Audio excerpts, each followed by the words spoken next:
In my past life as a soccer coach, once you win a national championship, everybody wants to come play for you. Really not true. Once you pay them $25,000 a year in scholarships, everybody wants to come play for you. And parents would always come to me and they'd say, okay, my son or my daughter wants to come play at your university. What is it that we have to do? What are you looking for? And being the Socratic professor that I am, well, what does your son or daughter do? What do they do really well that we'd be interested in? And typically their answers are, well, they've got great vision. They're really good. They can see the entire field. Or my daughter is the fastest player. There's nobody that can beat her.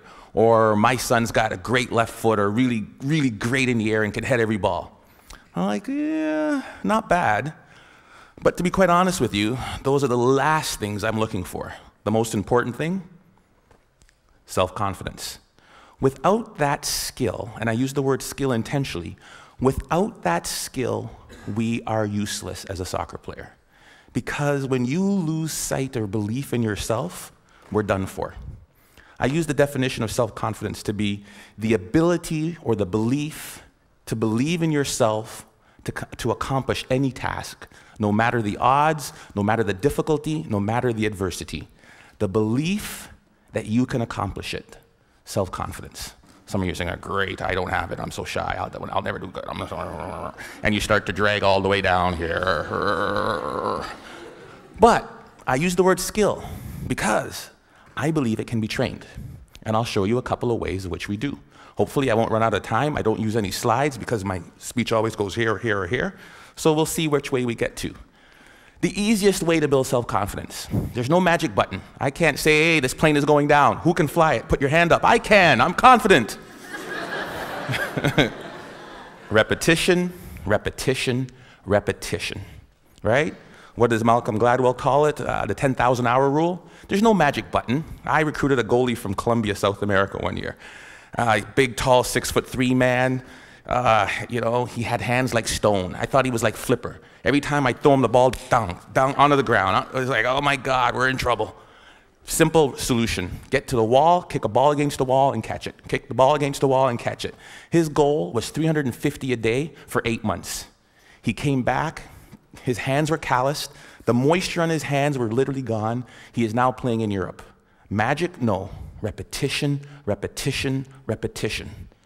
The problem is we expect to be self-confident, but we can't be unless the skill or the task we're doing is not novel, is not new to us. We want to be in a situation where we've had so much pressure in that, and what I mean, because pressure builds diamonds, we want to be in a situation where, hey, I've done this 1,000 times. I did my speech, and I practiced in front of the mirror. Hey, I'm sounding good. And then I went in front of my kids and my wife. I was like, oh gosh, I got a little nervous. And then I get in front of Glenn Gould. Oh my goodness, I'm a little more nervous. By the time I get to the ACG, where 2,500 people, can't say any more, right? 2,500 people, where 2,500 people are there, I won't have a single ounce of nervousness because of my ability to practice, right? Over and over and over again. The problem with repetition is, how many of us bail after the first bit of failure? How many of us bail after the first bit of adversity? Edison was on that video. And depends who you ask, there's anywhere from 1,000 to 10,000 tries to build that light bulb. 1,000 to 10,000. J.K. Rowling should be on that video. You know how many publishers she took her Harry Potter book to? I believe the number was 12 or 13. I'm pretty confident, but after 2 or 3 no's, I'd be like, dang it. After 6 or 7, I'm like, maybe not. Definitely after 9 or 10, I'd be looking to be a soccer coach or something else beside an author. Right? I mean, 12 times somebody said no. But practice, practice, practice, and do not accept failure. Maybe it shouldn't be repetition. Maybe the answer should be persistence. Because we all repeat something, but very few of us really will persist. So that's one way to build self-confidence. Get out there. Do what you want to do and do not accept no. The other one is self-talk. We all have a self-talk tape that plays in our head. Anybody go shopping and put on a pair of pants this week? If you're a woman, the first thing that always comes, damn, I look fat in these pants. And if you're a man, it's the opposite. Oh God, I have no muscle, I'm so flabby, right? We all have this tape that plays in our head. As a student, if they asked me the question, it was like, oh, gee, please, professor, don't pick me. I don't know the answer.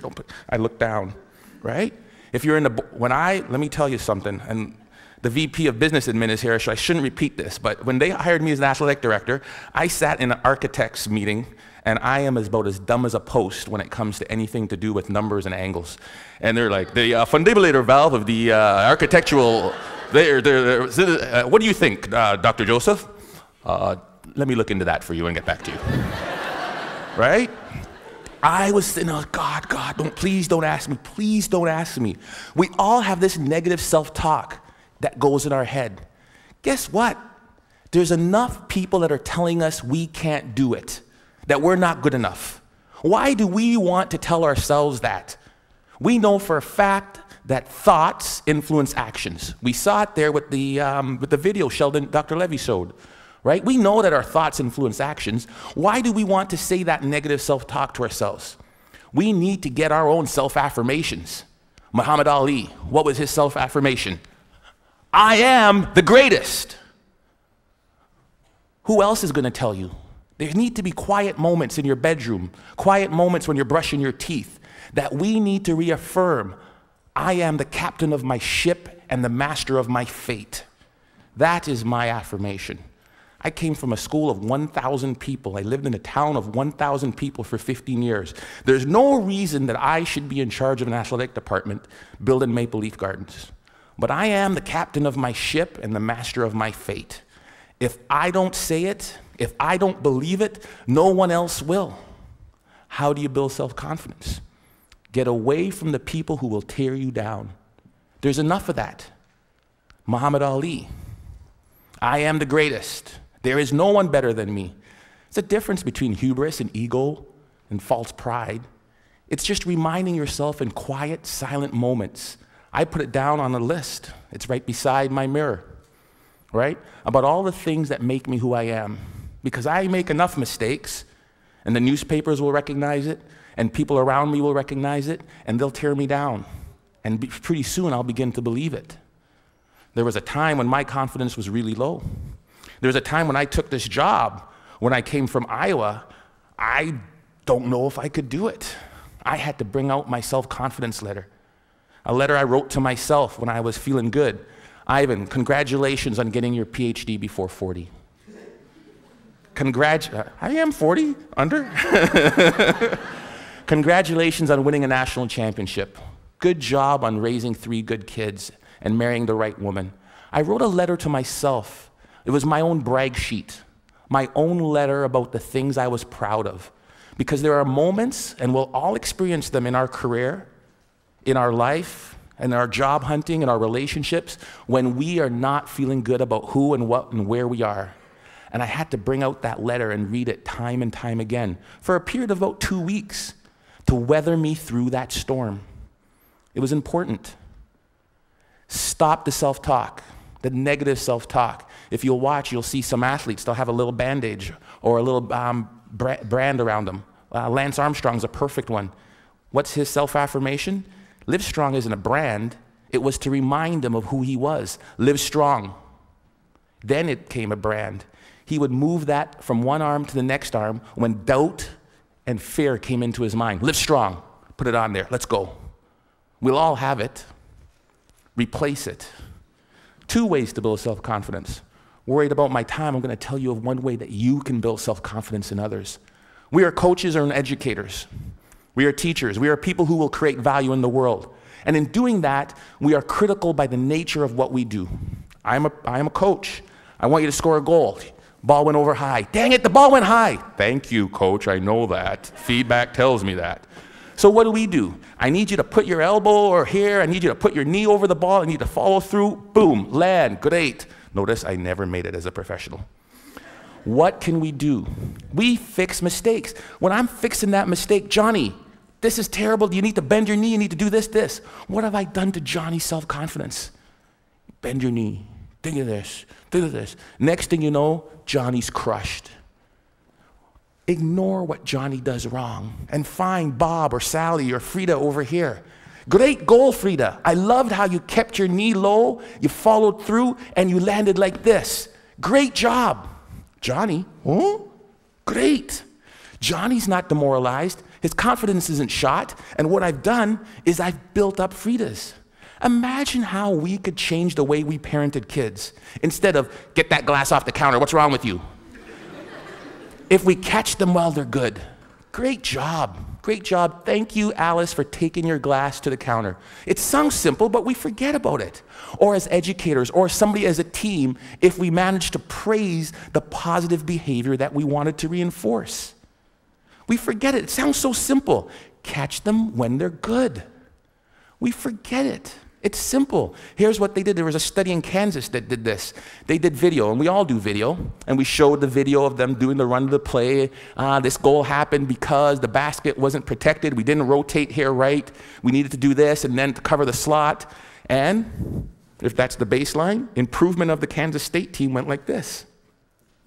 Then they said they ignored all of that, and they just showed them the times they did it right. The times they did it perfect, that presented no goals, spoke to the same points, improvement went like that. It changed and revolutionized the way we as coaches interact with our student athletes. We can apply that to the business world. We can apply that to our student group works. We can apply that to our management teams easily. Catch them when they're good. Last and certainly not least, my son is really good at this. Self-confident people interpret feedback the way they choose to. I asked my son, who is by the far terrible, terrible athlete, gets it from his dad.